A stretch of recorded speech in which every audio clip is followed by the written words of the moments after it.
या चैत्र नवरात्रे में, शरदीय नवरात्रे में, आषाढ़ी नवरात्रे में, आदिक पौष नवरात्रे में हम शंकर की, हम जगतजननी जगदम्बा की जब स्थापना करते हैं, या हम नूतन घर का प्रवेश करते हैं, या गणेश जी की स्थापना करते हैं, या कोई दुकान को प्रवेश करते हैं, या कोई शुभ कार्य करने के लिए अग्रण्य होते हैं, तो हम कलश की स्थापना क्यों करते हैं? आज शिव महापुराण में शुरुआत में अपन शिव और पार्वती की यही संवाद को लेकर चलते।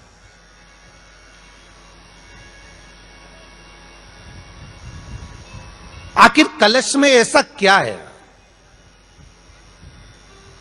कलश के अंदर आखिर ऐसा क्या विराजमान है कि 33 कोटि देवता उस कलश के अंदर आकर बैठ जाते हैं महाराज?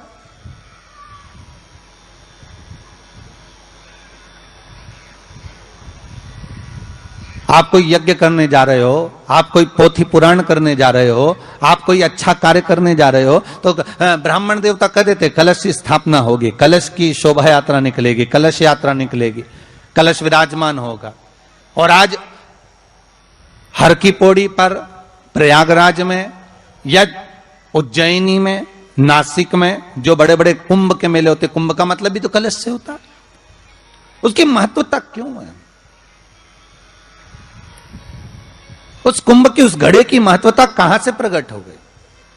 शिव महापुराण की कथा कहती है महाराज, भगवान ओघड़दानी शंकर स्वयं आद्य शक्ति जगदम्बा से कहते हैं कि जगदम्बा तू क्या चाहती है बोल। तो जगतजननी जगदम्बा कहती है कि जहां मैं हूं वहां शंकर है, ये आपने कह दिया, पर जहां शंकर है वहां पार्वती का होना जरूरी है। उसके लिए सिद्ध करने के लिए एक स्थान ऐसा बनाया जाए जहां पर शंकर विराजमान है और शंकर के साथ पार्वती विराजमान है। तो शिव जी ने कहा, पार्वती उसके लिए मैं तुझे एक सुंदर कलश का निर्माण कर देता हूं।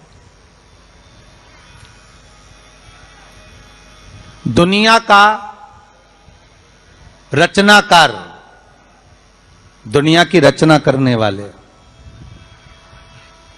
महाराज, संपूर्ण ब्रह्मांड की रचना करने वाले, जिनको भगवान शिव ने स्वयं ब्रह्मदेव से कहा है कि ब्रह्मा जी तुम सृष्टि खंड को आगे बढ़ाइए, सृष्टि की रचना करिए। और आज ही के दिन, यही चैत्रीय प्रतिपदा के दिन,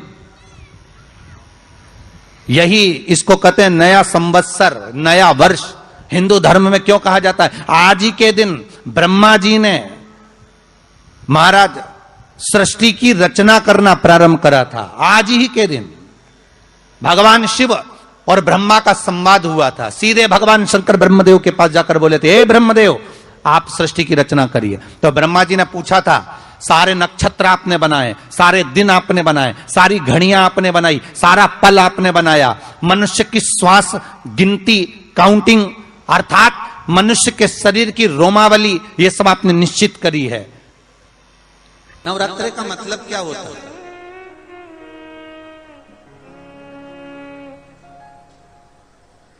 केवल 9 दिन तक देवी की आराधना कर लो, नंगे पैर ले लो, थोड़ा सा साबूदाना का फरियाल कर लो, मोरधन, चिप्स, पापड़ ये खा लो, या किसी देवी जी के मंदिर में जाकर नंगे पैर झंडा उठा के, ध्वजा उठा के, चुंदड़ी पकड़ के माता जी के मंदिर तक चले जाओ। क्या केवल नवरात्रि का मतलब यही है? या फिर कहीं गरबा हो रहा हो तो गरबे में चले जाओ? क्या नवरात्रि का मतलब केवल यही है? या घर में जोत लगा लो, नवरात्रि का मतलब यही है? घर में जवारे बो दो, नवरात्रि का मतलब क्या यही है? घट स्थापना कर दो, क्या नवरात्रि का मतलब केवल यही है? अगर नवरात्रि का मतलब जानना है तो आपके मन में एक विचार आना चाहिए कि ये नवरात्रि केवल घट स्थापना के लिए नहीं होती है, ये नवरात्रि हमारे भीतर एक नारी के सम्मान के लिए प्रकट होती है कि नारी का सम्मान कैसे होना चाहिए।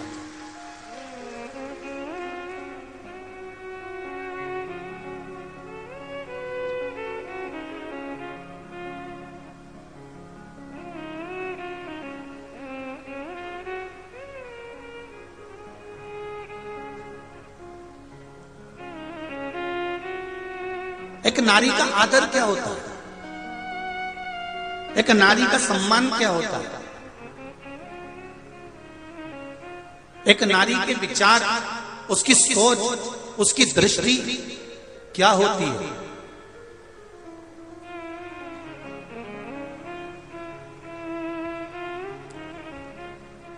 पिता और माता युग के निर्माता हैं ये चार, उसमें माता, पिता, गुरु और राजा। जो क्षेत्र का राजा होता है, नगर का राजा होता है, वो भी युग का निर्माता होता है कि वो अपने राज्य को धारण कर कर किस तरह से व्यवहार कर रहा है। माता अपने बच्चे को क्या सिखा रही है, क्या सिखा रही? आप में से कितनी माताएं जिनके बच्चे रोज प्रणाम करते हैं, चरण छूते हैं?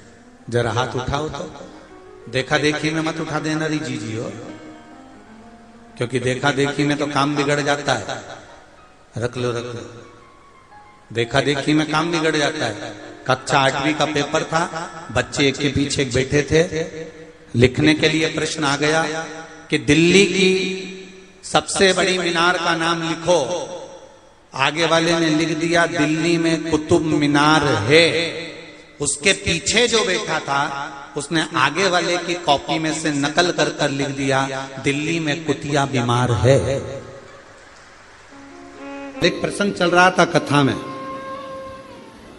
भगवान देवादिदेव महादेव भगवान शंकर कामाख्या पीठ पर जहां जहां पर मां आद्य शक्ति सती के शरीर के टुकड़े हुए हैं, जहां जहां शक्ति पीठ बनी है, उन शक्ति पीठों पर शिवजी भ्रमण करते करते सती सती सती जय माता दी, जय माता दी, बोलो बोलो जय माता। शिव सती सती कह रहे थे और हम जय माता दी कहें, क्योंकि हम मां कह सकते, सती क्यों? कामाख्या पीठ पर देवी भागवत कहती है मां कामाख्या के उस शक्ति पीठ पर शंकर जी बैठकर उनके शरीर से दिव्य ज्योति निकलकर मां कामाख्या की उस पीठ से भी एक ज्योति निकलती है जो शिव ज्योति से मिलती है। शिव ज्योति। बैठे बाबा,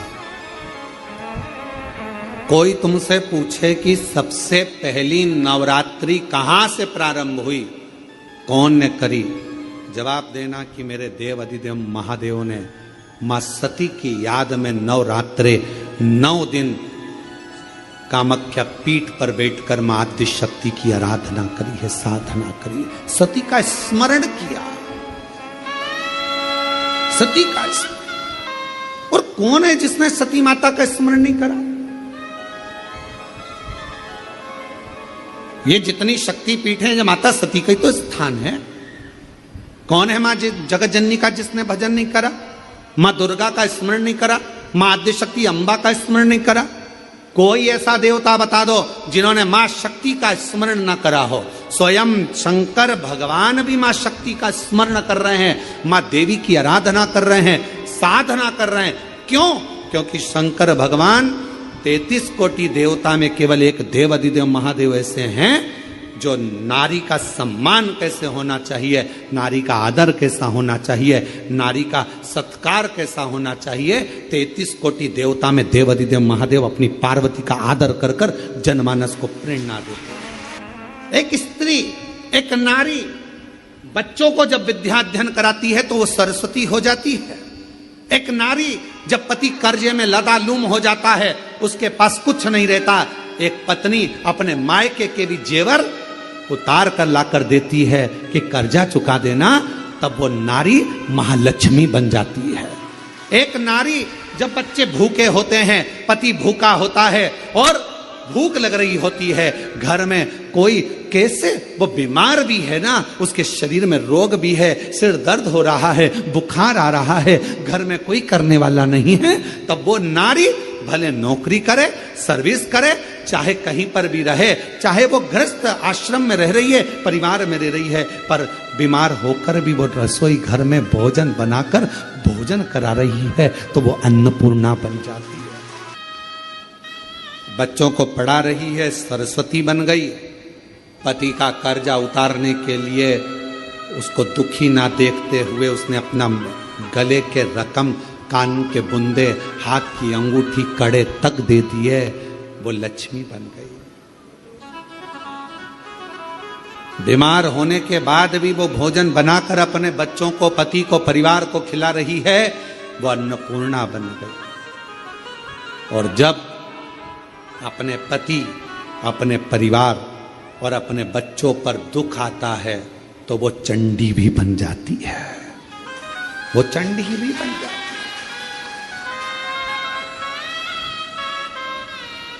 अब एक स्त्री, एक नारी तुम्हारे लिए इतना इतना कर रही है और संसार के लोग सोचे कि ये तो हमारे पांव की धूल है, तो वो नारी पांव की धूल नहीं है, वो स्त्री पांव की धूल नहीं है। ये शंकर जी समझा रहे हैं। अपनी धर्म पत्नी सती प्राण त्याग कर चली गई है, शरीर के टुकड़े हो गए हैं। कामाख्या पीठ पर मेरे शंकर भगवान उस सती माता के, मां जगत जननी के उस शक्ति पीठ पर, कामाख्या पीठ पर नवरात्रे तक, माने 9 दिन तक भगवान शंकर ने मां सती का स्मरण किया है, ज्योति से ज्योति को मिलाया, ज्योति से ज्योति को। ये नवरात्रे, ये भारत की भूमि पर सनातनियों के लिए, सनातन धर्म के लिए नवरात्रे काय के लिए आते हैं? ये नवरात्रे माँ दुर्गा की आराधना करने के, साधना करने के साथ में ये नवरात्रे आते हैं अपने भीतर की आत्म ज्योति को परमात्मा की ज्योति से, माँ जगत जननी की ज्योति से, आद्य शक्ति से, भवानी से, शिव से, इस भीतर की आत्म ज्योति को उस ज्योति से मिलाने के। ये नवरात्र काय के लिए आते हैं? एक नारी का सम्मान करने के लिए। ये नवरात्र काय के लिए आते हैं? एक नारी के भीतर भी देवी की आराधना, शक्ति की साधना का प्रणाम करने के, नमन करने। ये नवरात्र काय के लिए आते हैं? एक छोटी सी छोटी लड़की में भी, कन्या में भी उस आद्य शक्ति मां जगत जननी दुर्गा उमा का दर्शन करने के। केवल नवरात्रे व्रत करने से पूर्ण नहीं होते हैं। केवल नवरात्रे व्रत करने से पूर्ण नहीं होते। केवल नवरात्रे 9 दिन तक भूखे रहने से पूर्ण नहीं होते। केवल नवरात्रे नवरात्रि तक जागने से पूर्ण नहीं होते। केवल नवरात्रे घर में ज्योत जलाने से पूर्ण नहीं होते। केवल नवरात्रे 9 दिन तक जवारे बोने से पूर्ण नहीं होते। केवल नवरात्रे 9 दिन तक कलश स्थापना से पूर्ण नहीं होते। नवरात्रे पूर्ण जब माने जाते हैं जब आप घर में रहने वाली नारी का आदर करना प्रारंभ कर दो। प्रत्येक कन्या में, प्रत्येक बच्ची में तुम्हें मां जगत जननी का स्वरूप नजर आने लगे और आप स्त्री को सम्मान देने लगे, आदर करने लगे, तो समझना कि नवरात्रे सिद्ध हो गए। नवरात्रे में आपकी साधना सिद्ध हो गई। गाली बक रहे हो, अपशब्द कर रहे हो, ताना दे रहे हो, आड़े टेढ़े वचन बोल रहे हो, कभी हाथ उठा लिया, कभी जूता उठा लिया, कभी चप्पल उठा ली, वो भी तो किसी की बेटी है, वो भी तो किसी की बेटी है। किसी के बेटी को आदर देना तो प्रारंभ करो। सत्कार। कितनी आराधना पूरी दुनिया कर रही है नवरात्रे में। पूरी दुनिया कितनी आराधना कर रही है मां जगत जननी की। कोई जोत जलाता है, कोई जवारे बोता है, कोई, हम कहते हैं जोत जलाओ अपने भीतर, प्रत्येक नारी के आदर की, सम्मान की, सत्कार की। अपने भीतर एक जोत जलाइए कि मुझे आदर करना है, नारी का सम्मान करना है, सत्कार करना है। क्यों बोते हैं? तो उसको बोने का कारण क्या है? केवल कोई कहे कि हम ठाकुर जी को भजते हैं, भगवान कृष्ण को भजते हैं, कोई कहे हम तिरुपति बालाजी को नारायण को भजते हैं, कोई कहता है कि हम हरि विट्ठल को पांडुरंगा को भजते हैं, हमारे यहाँ हाँ हम इनको भजते हैं तो जवारे नहीं बोलते। ना ना, पुष्टि मार्गी है, ठाकुर जी की सेवा करने वाला है, उसके यहाँ भी ये 9 दिन जवारे बोए जाते हैं। रामानुज संप्रदाय से जुड़ा हुआ है, नारायण की पूजन कर रहा है, उसके घर में भी जवारे बोए जाते हैं। पांडुरंगा हरि विट्ठल की उपासना कर रहा है, उसके घर में भी जवारे बोए जाते हैं। जवारे का महत्व हमारे यहाँ शास्त्र कहता है। क्या महत्व है उसका, क्या फल है उसका? महाराज, जब देवी माता ने दुर्गा भवानी को पंचायत में बुलाया गया, शिव पंचायत में मां दुर्गा बैठी हुई है, और शिव पंचायत में जब दुर्गा भवानी बैठी, उपद्रवियों ने उपद्रव मचाया, अहंकारियों ने अहंकार मचाया, असुरों ने राक्षसों ने हाहाकार मचाना प्रारंभ करा। तब उस समय पर देवाधिदेव महादेव माता पार्वती को देखकर, दुर्गा भवानी को देखकर मुस्कुरा रहे थे। केवल शिव मुस्कुरा रहे हैं, पार्वती को देखकर, दुर्गा भवानी को देखकर, मां जगत जननी को देखकर केवल मुस्कुरा रहे हैं। तब देवता सूर्य नारायण ने भगवान शिव जी को देखकर हाथ जोड़कर प्रार्थना करी। भास्कर देव बोले, सूर्य नारायण बोले, बाबा मेरे मन के संशय को मिटा दीजिए। शिव जी ने पूछा क्या काम है, बोलो क्या चाहते हो? शंकर भगवान से सूर्य देव भास्कर देव कहते हैं, प्रभु आपके मुस्कुराने का कारण क्या? भारत की भूमि पर जितनी जगह पर भी आप लोग कथा सुन रहे हो, आस्था चैनल पर, फेसबुक, यूट्यूब पर जितने लोग कथा सुन रहे हो, बड़े ध्यान से सुनना कि जवारे क्यों बोए जाते हैं। नवरात्रि में जवारे की महत्वता क्यों होती है, क्यों बोया जाता है, मिट्टी में गेहूं डालकर क्यों उत्पन्न किया जाता है, उसकी महत्वता क्या है? सूर्य नारायण पूछ रहे हैं भगवान देवाधिदेव महादेव से, आप दुर्गा भवानी को देखकर मुस्कुराए, आप हंसे हैं, आपके चेहरे पर प्रसन्नता आई है, कारण क्या? और महाराज देवाधिदेव महादेव ने कहा, यहां भगवान विष्णु, गणेश जी, भास्कर देव, आप सब बैठे हो। असुरों ने आक्रमण कर दिया, असुरों ने आक्रमण करा है, और वह असुर आक्रमण कर दिए हैं तो वो असुर प्रवेश कर रहे हैं, उपद्रव मचाकर, हाहाकार कर कर नष्ट करने वाले हैं इस पूरी पृथ्वी को। तो फिर उसको बचाएगा कौन, कैसे बचेगा? शिव जी ने कहा चिंता मत करो। दुर्गा ने अपने केश का स्मरण किया,